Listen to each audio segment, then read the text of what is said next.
А вы знаете, что в Италии на Пасху готовят не куличи, а вот такое изделие, которое в Италии называется коломбо, что в переводе означает голубка.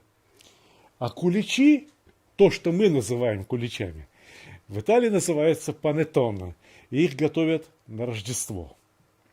В прошлом году я попробовал панеттоне, и вкус этого изделия так поразил меня, что я попросил знакомых, и мне прислали рецепт именно из той пекарни, где испекли панеттоне, который мне так понравился. Этим рецептом я сегодня с вами с удовольствием поделюсь.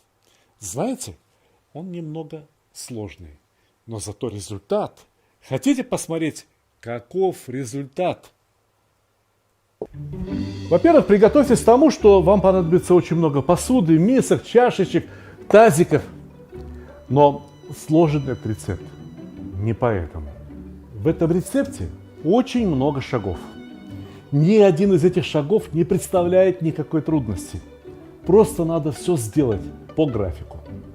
За 24 часа, за сутки, до того, как вы начнете готовить эти куличи, вы должны взять цукаты. Цукаты бывают разными. Бывают вот такие, довольно сухие. Бывают вот такие, тоже очень сухие. А бывают вот такие, мягкие, влажные. Если вам попались мягкие, влажные, их просто надо порезать кусочками. А если попались вот такие, сухие, их надо тоже порезать мелкими кусочками и замочить в роме. Но если нет рома, можно взять приличный коньяк. А тем, кто не хочет использовать алкоголь ни в каком виде, надо взять сок из одного апельсина. В этот сок добавьте 3 ложки сахара и вскипятите его. В этом роме, апельсиновом соке или коньяке необходимо на сутки замочить цукаты и изюм. А за 12 часов необходимо взять чайную ложку сахара, 20 грамм обычных дрожжей, 200 грамм муки и 150 миллилитров воды комнатной температуры. Дрожжи необходимо раскрошить. Всю воду сразу выливать не надо. Наливайте понемножку. Нальем сначала грамм 50. И постараемся размешать дрожжи, чтобы не оставалось комков. Засыпаем муку, заливаем воду, засыпаем сахар.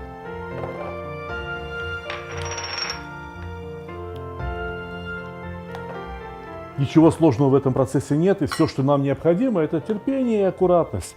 Надо раздавить все комочки и замесить гладкое тесто.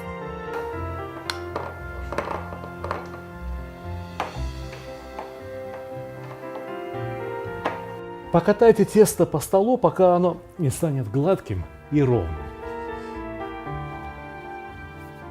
Видите, какое очень приятное на ощупь, гладкое, однородное тесто. Накрываем его пищевой пленкой для того, чтобы тесто за 12 часов, что оно будет подходить, не пересохло. 12 часов тесто должно находиться при комнатной температуре. 22-24 градуса. Но в принципе, чем дольше простоит тесто, можно и 14 часов, и 16 часов продержать тесто вот так, тем лучше у вас получатся куличи. Конечно, у нас телевидение. Это тесто мы замесили еще вчера. Посмотрите, каким оно стало. Пузырчатым и очень увеличилось в объеме.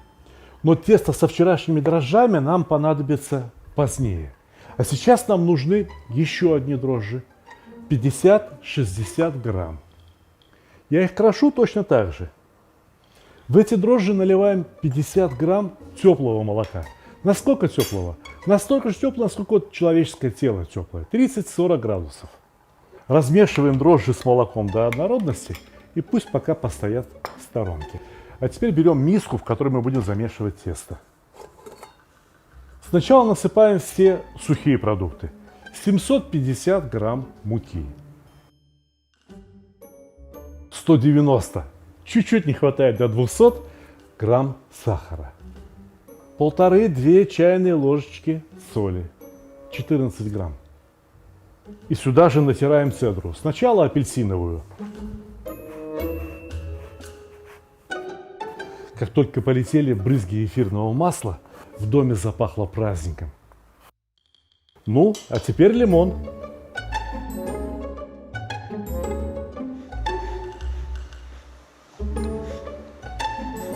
А теперь время для самой ароматной специи – ваниль. Вот как выглядит стручок натуральной ванили. Разрезаем стручок ванили вдоль и выскребаем из него вот эти мелкие-мелкие черные семена. Именно они несут в себе волшебный аромат, который просто грех путать с запахом ванилина. Натуральная ваниль, специя изрядно дорогая, продается не везде. Но у вас же наверняка есть интернет. Попробуйте поискать через интернет и найти хотя бы один стручок настоящей натуральной ванили. Кстати говоря, я бы вот этот стручок тоже не выбрасывал. Его можно покипятить в молоке, а потом из этого молока сделать какой-нибудь десерт. Например, мороженое. Перемешиваем все сухие ингредиенты миксером.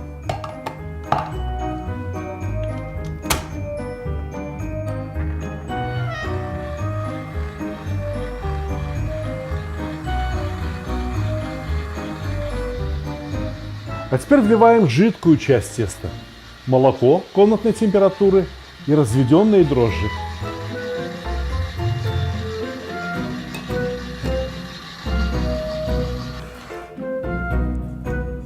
Видите, какое тугое, сухое тесто. Но у нас есть еще один ингредиент. Вчерашнее тесто, вчерашние дрожжи.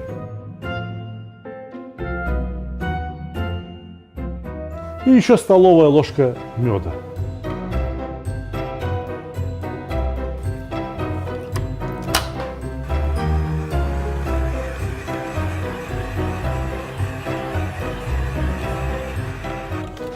Посмотрите, каким стало тесто. Оно отлипло от тазика, оно превратилось в один сплошной комок. И это означает, что можно переходить к следующему этапу. По добавлению яиц, а точнее не яиц, а желтков. Поочередно, желток за желтком, пока желток не растворится в тесте.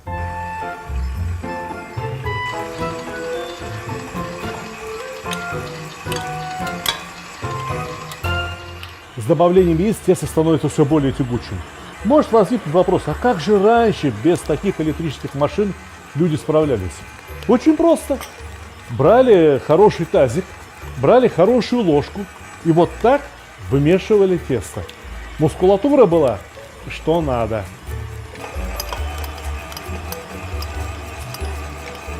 Это очень важное условие, что яйца добавляем по одному. И только после того, как яйцо полностью растворится в тесте, добавляем следующее.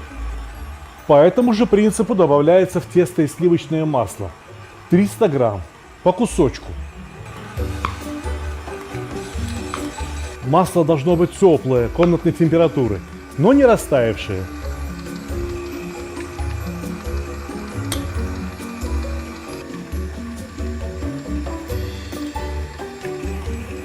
Возможно, иногда придется воспользоваться силиконовой лопаткой для того, чтобы масло равномернее распределилось на поверхности теста, а потом вошло в тесто.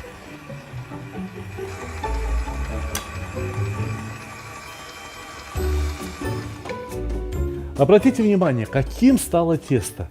Но это еще не все. Его следует вымешивать еще минут 20, пока оно не станет буквально резиновым.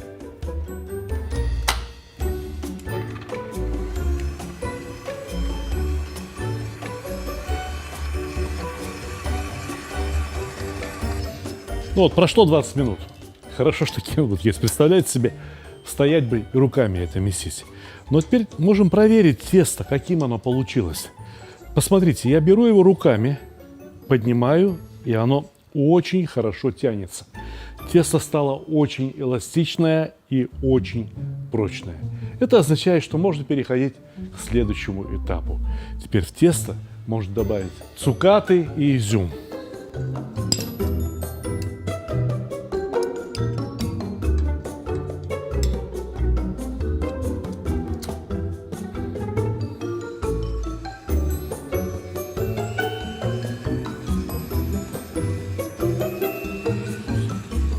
Необходимо дождаться, пока цукаты и изюм полностью не войдут в тесто, так, чтобы каждая ягодка была окружена тестом. Форму, в которой тесто будет подниматься, необходимо смазать маслом.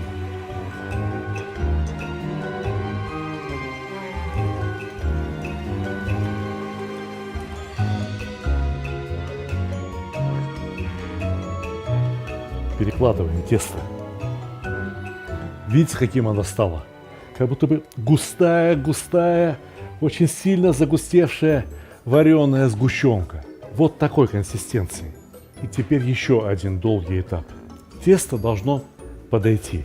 Для того, чтобы оно не пересыхало, его надо накрыть влажной салфеткой. Тесто будет подходить при комнатной температуре часа 4, может быть 5.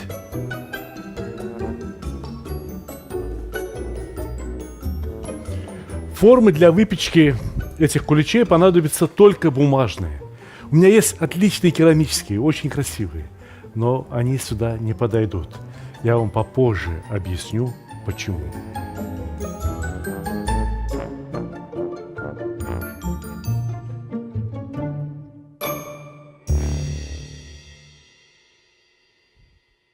Тесто необходимо разделить на порции.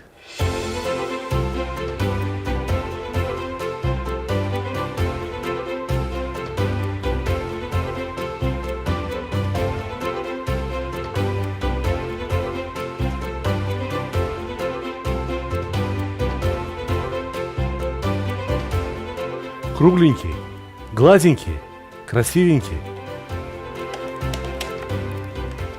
Меньше трети объема формы кулича. Вы увидите, как они сейчас поднимутся.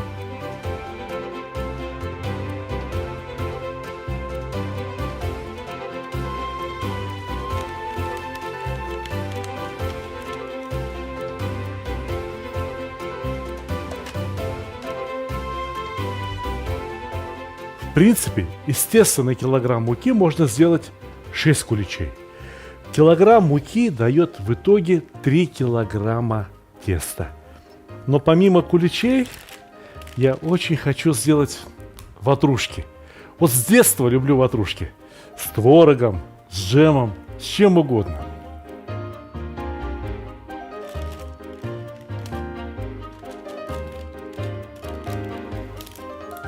Тесто должно еще раз подняться, практически полностью заполнить эти формы.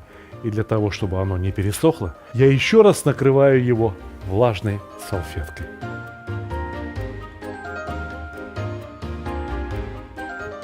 Ну, как тут мои куличики? А ну-ка посмотрим. Вот как поднялись. Отлично. А как тут мои ватрушки? Ого! Вот это да! Вот это все, что угодно, кроме того, что я ожидал. Вы посмотрите, какие ватрушки. Вы посмотрите, какие куличи. Но это еще не все. Нас ждет еще одна небольшая операция. У кого сохранились вот такие бритвочки? Без бритвочки не обойтись. Бритвочка обязательно нужна, потому что никаким острым ножом вы не прорежете это тесто. Нужна именно бритва. Раз. Два.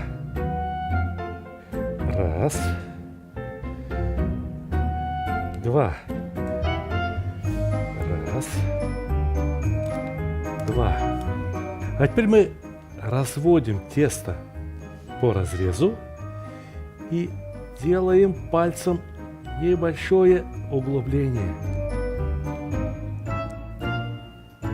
В каждое углубление по кусочку масла. Раз, два. А поверх масла повидло, либо джем.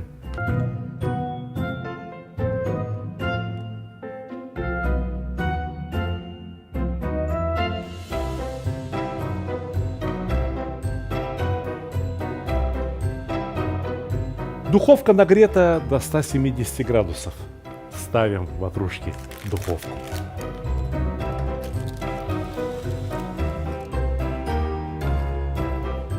И с куличами необходимо проделать аналогичную операцию.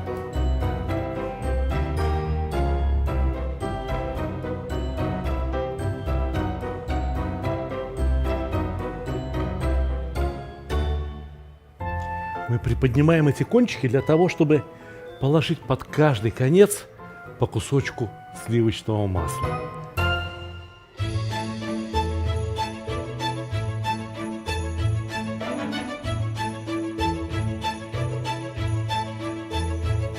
Расставить куличи необходимо подальше друг от друга, иначе они плохо пропекутся. Выпекать куличи необходимо при температуре 160-170 градусов, примерно 40-50 минут. Но если говорить точнее, то выпекать необходимо до температуры 94 градуса внутри кулича. Однако вполне можно судить и по цвету, и по тому, как кулич поднялся.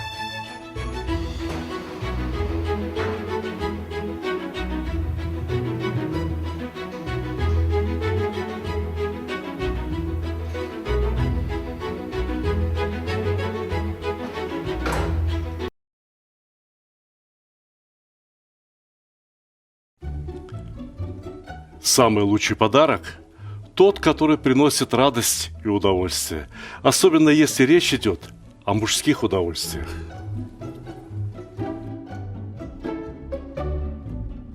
Самый лучший подарок – тот, который приносит пользу. Например, кому не хотелось бы наконец-то разобраться в приготовлении мяса? Самый лучший подарок – это то, что принесет хорошее настроение в погожий, солнечный день.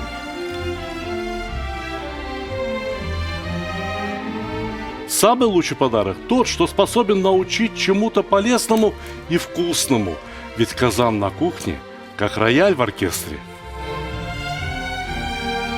Самый лучший подарок – это расширение кругозора. А вы думали, что плов – это блюдо с единственно верным рецептом? А не пора ли покорить все вершины великого блюда? Самый лучший подарок – тот, что может сделать человека счастливым. Ничто не укрепляет семью так, как вкусное и доброе застолье. Отличный подарок – это книга с новыми рецептами из хорошо знакомых продуктов, к тому же приглашающая в очень вкусное путешествие в мир Востока. Самый лучший подарок, когда все самые любимые и популярные рецепты собраны в одном месте, где текст превращается в видео, а картинки оживают. Полюбуйтесь, какой красавчик. Самый лучший, самый ценный подарок – это дружба между братскими народами. Теперь вы совершенно точно можете сказать, что с татарами вы уже давно пуд соли съели. Моя самая новая и самая любимая книга рассказывает о земле и раскрывает всю душу татар. Эти книги теперь можно купить любым удобным для вас способом. С автографом в моем личном интернет-магазине, либо с быстрой доставкой через Озон, либо с большими скидками и кэшбэком в мегамаркете. Ссылки в описании к ролику, а также в верхнем комментарии.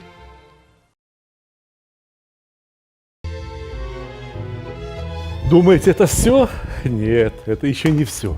Это еще не куличи, а это еще не ватрушечки. Дело в том, что эти куличи положено остужать совершенно особым образом. Посмотрите, спицы деревянные. Тут те самые палочки, которые некоторые используют для приготовления шашлыка. Берем спицу и протыкаем ближе к низу кулича, насквозь. Раз. Два. И теперь мы берем такой тазик, либо кастрюльку, и переворачиваем кулич и оставляем его остывать в такой позе. Если они останутся как есть, они раздавят сами себя под собственным весом. Понимаете?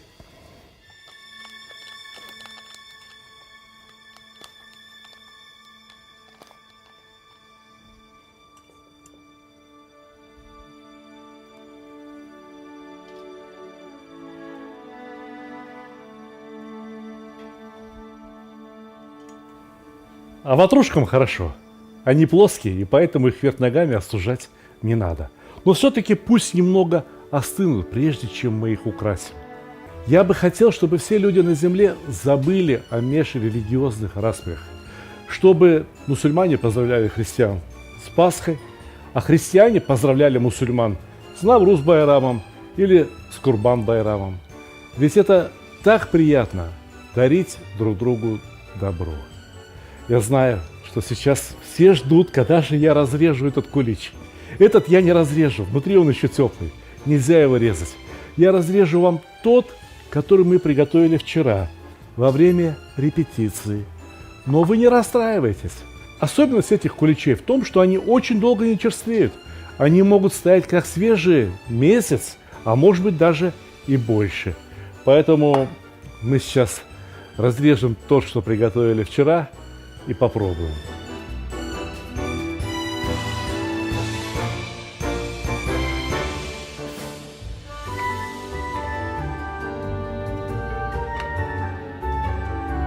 Знаете, в прошлом году в Пасху я оказался в городе Грозный. И там в гостинице во время завтрака к столу подали и куличи, и крашеные яйца. Вы понимаете, что произошло? Вот эти женщины, которые работают в ресторане, мусульманки, чеченки, они знали, что русские празднуют в этот день Пасху. И они понимали, что в гостинице находятся гости, которые исповедуют совершенно разные религии. Эти женщины показали удивительный пример. Я хотел бы передать им большой привет, а всем моим друзьям, и христианам, и мусульманам, и иудеям, и тем, кто вовсе в Бога не верит, хотел бы пожелать приятного аппетита.